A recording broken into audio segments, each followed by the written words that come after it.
இன்னைக்கு நம்மளோட மெனுவில் இருக்கிறது ஒரு ஹெல்த்தியான ராகி டிஷ். ஏன்னா அந்த ராகி வந்து நிறைய பேர் கேட்குறீங்க. இது வந்து ஒரு வெயிட் லாஸ் பண்ணணும் அப்படிங்கிற நினைக்கிறவங்களுக்கு, ஒரு டயபெட்டிக் ஃபுட் வேணும் அப்படிங்கிறவங்களுக்கு, இந்த மாதிரி நிறைய ஹெல்த் பேஸ்டாக இருக்கிறவங்களுக்கு ராகின்றது ரொம்ப ரொம்ப ஒரு முக்கியமான உணவு.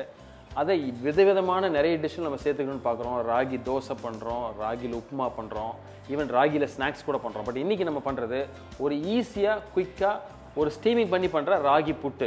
இது வந்து குழந்தைங்களுக்கு ரொம்ப பிடிக்கும். ஏன்னா இது ஒரு ஈவினிங் ஸ்நாக்ஸாகவும் நீங்கள் யூஸ் பண்ணலாம், ஒரு பிரேக்ஃபாஸ்ட்டாகவும் யூஸ் பண்ணலாம். இன்றைக்கி நம்ம சுகர் ஆட் பண்ணாமல் நாட்டு சர்க்கரை யூஸ் பண்ணி எவ்வளவு ஹெல்த்தியாக பண்ண முடியுமோ அந்த அளவுக்கு பண்ண போகிறோம். வாங்க ஒரு ஈஸியான, ஒரு ஹெல்த்தியான, அருமையான ragi puttu. I'm Sundar. Welcome to ரெசிபிச்செக்கர்.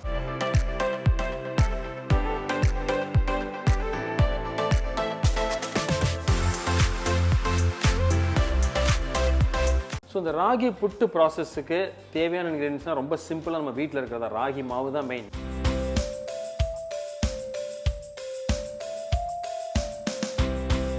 இந்த ராகி புட்டு பண்ணுறப்போ சைமல்டேனியஸில் 2-3 விஷயத்தில் பண்ணுறது ரொம்ப முக்கியம். ஸோ ஃபஸ்ட்டு என்ன பண்ணுறேன் அப்படின்னா, ஒரு பேன் எடுத்து வச்சுட்டு ஒரு அரை ஸ்பூன்லேருந்து 1 ஸ்பூன் வரைக்கும் நெய் எடுத்துக்கிறேன்.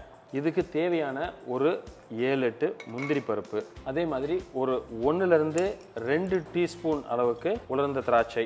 ஸோ ஒரு மைல்டு ஹீட் வச்சுட்டு ரொம்ப கலர் ஆயிடாமல் கொஞ்சம் கரெக்டாக பொறுமையாக இது கொஞ்சம் வறுத்துருங்க. ஸோ இப்போ லைட்டாக வறுத்துட்டோம். அது பார்த்தீங்கன்னா அந்த நம்ம போட்ட உலர்ந்த திராட்சை, இந்த ட்ரை கிரேப்ஸ் எல்லாமே நல்ல பஃப் ஆகி வந்துருச்சு. அதேமாரி மைல்டான ஒரு ப்ரௌன் கலர் கேஷ்யூ நட்ஸ் இந்த முந்திரிக்கு. ஸோ இதை இப்போ என்ன பண்ணுறோம் அப்படின்னா, தனியாக ஒரு கிண்ணத்தில் நம்ம எடுத்து வச்சிடலாம். ஸோ அந்த பேனில் இருக்கிற அந்த நெய் மீதி இருக்கிறப்பவே மைல்டு ஹீட்டில் தான் வச்சுருக்கோம். நம்ம எடுத்து வச்சிருக்கிற ராகி மாவை அதில் கொட்டி பொறுமையாக அப்படியே கொஞ்சம் நல்லா மிக்ஸ் பண்ணிடுங்க. அந்த இருக்கிற கொஞ்சம் நெய்யில் அது மிக்ஸ் ஆகி லைட்டாக நமக்கு சூடு வர அளவுக்கு நமக்கு இருந்தால் போதும். இந்த கரெக்டான சூடு நமக்கு வந்துருச்சு அப்படின்னா நல்ல ஒரு வாசனை தெரியும். அதுதான் நமக்கு ஒரு இண்டிகேஷன். ஸோ இது இப்போ ரெடி ஆயிடுச்சு. ஸோ இது அப்படியே ஒரு பவுலில் நம்ம ட்ரான்ஸ்ஃபர் பண்ணிக்கலாம். உங்களுக்கு தெரியும், எப்போதுமே ராகி மாவு வந்து வாட்டர் ரிட்டென்ஷன் நிறைய அதிகம், அதாவது தண்ணி வந்து நிறைய இழுத்துக்கும் உள்ள. அதனால் வந்து நம்ம இப்போ பண்ணுறது வந்து எப்படின்னா, கொஞ்சம் உதிரியாக இருக்கிற அளவுக்கு இந்த மாவில் தண்ணி ஊற்றி கலந்துக்க போகிறோம். கொஞ்சம் லைட்டாக ஆறணுன்னே அதை சீவ் பண்ணி லம்ஸ் இல்லாமல் அதை நம்ம ரெடி பண்ணி வச்சுக்கிறோம். ஸோ இப்போ என்ன பண்ணுறோம், வார்ம் வாட்டர், அதாவது கொஞ்சம் சுடு தண்ணியை என்ன பண்ணுறோம் அப்படின்னா இதில் கொஞ்சம் மிக்ஸ் பண்ணுறோம். ரொம்ப கேர்ஃபுல்லாக மிக்ஸ் பண்ணுங்கள்.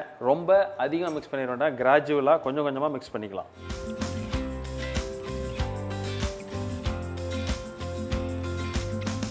ஸோ இந்த பதம் கரெக்டாக இருக்குது. பார்த்தீங்கன்னா அப்படி பிடிச்சி பார்த்தீங்கன்னா டைட்டாக பிடிக்கும். பட் அதே மாதிரி உதுத்து விட்டுட்டிங்கன்னா அது மாதிரி உதுந்துடும். ஸோ இதுதான் கரெக்டான அளவு. இது மேலே கொஞ்சம் கூட நீங்கள் எக்ஸ்ட்ரா தண்ணி ஊற்றிடக்கூடாது. ஏன்னா அந்த புட்டுக்கு இதுதான் சரியான ஒரு கன்சிஸ்டன்சி. இதை இப்போ நம்ம சல்லடையில் சலிச்சு இந்த லம்ஸ்லாம் இல்லாமல், அந்த கட்டிலாம் இல்லாமல் நம்ம ரிமூவ் பண்ணிடுறோம். இதை ஒரு சல்லடையில் சலிக்கிறதுக்கு முன்னாடி இட்லி கொப்பரையை அடுப்பில் வச்சு அந்த தண்ணி சூடாகிட்டு இருக்கிறப்ப இதை நம்ம பண்ணிடலாம். ஸோ இந்த மாதிரி ஒரு சீவில் தான் சல்லடையில் இப்போ நான் சலிக்க போகிறேன். இது ஏன் இந்த மாதிரி சலிக்கணும் அப்படின்னு நீங்கள் கேட்டிங்கன்னா, நல்ல ஒரு மவுத் ஃபீல் கிடைக்கும், ஒன்று போல் இருக்கும். ரெண்டாவது வந்து இதை நம்ம குக் பண்ணுறப்போ கட்டி இருந்ததுன்னா சில சமயம் குக் ஆகாது. ராகி மாவு சில சமயம் குக் ஆகாமல் சாப்பிட்டா சில பேர் வயிற்று வலி வரலாம். இந்த 2 காரணத்துக்காகவும் நம்ம இந்த மாதிரி சலிச்சிடுறோம். பார்த்தீங்கன்னா ரொம்ப ஒரு பியூட்டிஃபுல்லாக ஒன்று போல் ஒரு அருமையான ஒரு கன்சிஸ்டன்சி உங்களுக்கு ஒன்று மாதிரி கிடைக்குது இல்லையா? ஸோ இதுக்கு தான் இந்த மாதிரி நம்ம சலிக்கிறோம். ஸோ இப்போ நம்ம சலிச்சு வச்சிட்டோம். ஸோ இதை வந்து ஜஸ்ட் லைட்டாக மிக்ஸ் பண்ணிடுங்க ஈஸியாக. இதில் ஒரு 3-4 ஸ்பூன் தேங்காய் சேர்த்துக்கலாம். அதே மாதிரி ஒரு பிஞ்ச் உப்பு. எப்பொழுதுமே இந்த புட்டு இந்த மாதிரி சில டிஷ்ஷஸில் சீக்ரெட் இன்க்ரீடியன்ட்ஸ்னு ஒன்று இருக்குது அப்படின்னா, அந்த வெல் பேலன்ஸ்க்காக அந்த சால்ட், ஸ்வீட்டாக இருக்கிற டிஷ்ஷில் ஒரு சால்ட் சேர்ப்போம். அதே மாதிரி இந்த சேவியாக இருக்கிற டிஷ்ஷில் ஒரு பிஞ்ச் சுகர் சேர்ப்போம். அது ரொம்ப முக்கியம்.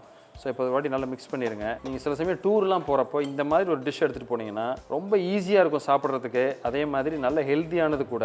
ராகிலாம் வந்து நீங்கள் சாப்பிட்டீங்கன்னா பசி ரொம்ப நேரம் எடுக்காது. ஏன்னா இது வந்து ஹை ஃபைபர் அப்படின்றதுனால டைஜஸ்டிவ் டைம் அதிகம். அதனால் ரொம்ப ஒரு ஹெல்த்தியான டிஷ் இது. ஸோ நல்லா மிக்ஸ் பண்ணிட்டோம். இதை இப்போது அந்த இட்லி கொப்பரைக்கு ட்ரான்ஸ்ஃபர் பண்ணி நல்லா ஸ்டீமிங் பண்ணி ரெடி பண்ணிடலாம். ஸோ இட்லி கொப்பரையில் இப்போ ஸ்டீமிங் ரெடி ஆயிடுச்சு.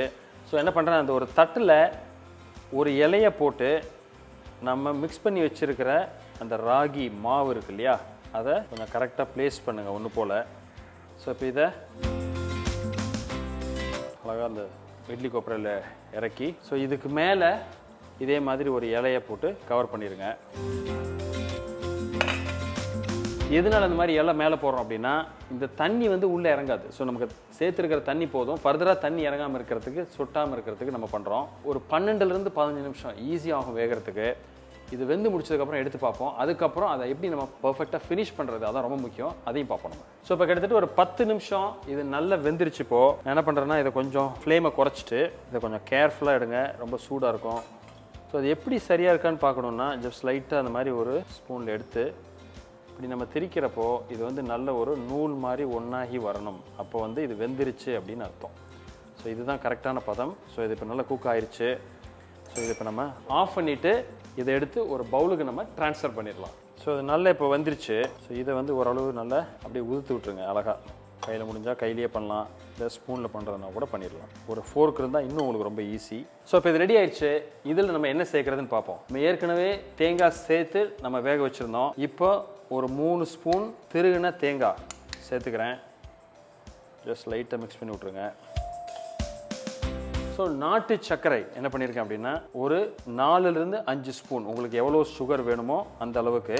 நாட்டு சர்க்கரை சேர்க்கறதுனால என்ன ஒரு யூஸ் அப்படின்னா, அதுக்குன்னு ஒரு ஃப்ளேவர் உண்டு. ஸோ அது இந்த ராகி புட்டுக்கு ரொம்ப நல்லாயிருக்கும். ஸோ இந்த ஸ்டேஜில் என்ன பண்ணுறேன், ஒரு 1.5 பிஞ்ச் அளவுக்கு ஏலக்காய் பொடி சேர்த்துக்குங்க. இந்த ஸ்டேஜில் ஒரு 1/2 ஸ்பூன்லேருந்து ஒரு ஸ்பூன் அளவுக்கு நெய் கொஞ்சம் லைட்டாக போட்டுக்கலாம், ஒரு வாசனைக்காக. நம்ம ஏற்கனவே ஃப்ரை பண்ணி வச்சுருக்கிற திராட்சை, அதே மாதிரி முந்திரி பருப்பு ரெண்டையும் சேர்த்துக்கலாம். ஸோ ஜஸ்ட் இதை ஒரு மிக்ஸ் பண்ணிவிட்டு, ஸோ இப்போ பார்த்தீங்கன்னா ஒரு அருமையான கன்சிஸ்டன்சி, வாசனை தூள் கலப்புது. இங்கேயே ரொம்ப ஹெல்த்தியான டிஷ் இது. ஈஸியாக பண்ணிடலாம். சேர்த்த பொருளாகட்டும், செஞ்ச விதம், ஸ்டீமிங் தான் பண்ணியிருக்கோம். ஸோ அதனால் ரொம்ப ஒரு அருமையான டிஷ் இது. எப்படி வந்திருக்குன்னு ஒரு வாட்டி நம்ம டேஸ்ட் பார்த்துடலாம். மிக அருமை. ஸ்வீட் ரொம்ப இல்லை, அதே மாதிரி இந்த மவுத் ஃபீல் ரொம்ப அருமையாக இருக்குது. இந்த ராகிக்குன்னு சொன்னேன் இல்லையா, அந்த ஹை ஃபைபர் இருக்கிறப்ப அதை சாப்பிட்றப்ப நல்ல ஒரு கன்சிஸ்டன்சி கிடைக்கும். அந்த மவுத் ஃபீல், டேஸ்ட்டு, அந்த ஃப்ளேவர், அட்டகாசமான ஒரு புட்டு. குழந்தைங்களோட டிஃபன் பாக்ஸில் கூட ஒரு லஞ்சுக்காகவோ ஒரு ஸ்நாக்ஸ்க்காகவோ கொடுக்கலாம். இந்த மாதிரி ஹெல்த்தியான டிஷ்ஷஸ் நீங்கள் ட்ரை பண்ணி நீங்கள் உங்களோட கமெண்ட் எங்களுக்கு சொல்லணும் அப்படின்றத எங்களோட ஆசை. ஸோ அதை கண்டிப்பாக ட்ரை பண்ணிவிட்டு எங்களுக்கு ஒரு தம்ஸ் அப் கொடுத்துருங்க பிடிச்சிருந்ததுன்னா. அதே மாதிரி உங்கள் ஃப்ரெண்ட்ஸோட ஷேர் பண்ணுங்கள். இதே மாதிரி இன்னொரு நாள் இன்னொரு வித்தியாசமான டிஷ்ஷாக அல்ல ஒரு ஹெல்த்தியான டிஷ்ஷோ எது இருந்தாலும் அதை ஈஸியாக எப்படி பண்ணலாம் அப்படின்ற மாதிரி ஒரு வீடியோட மீட் பண்ணுறேன். அது வரைக்கும் ஹாப்பி குக்கிங்.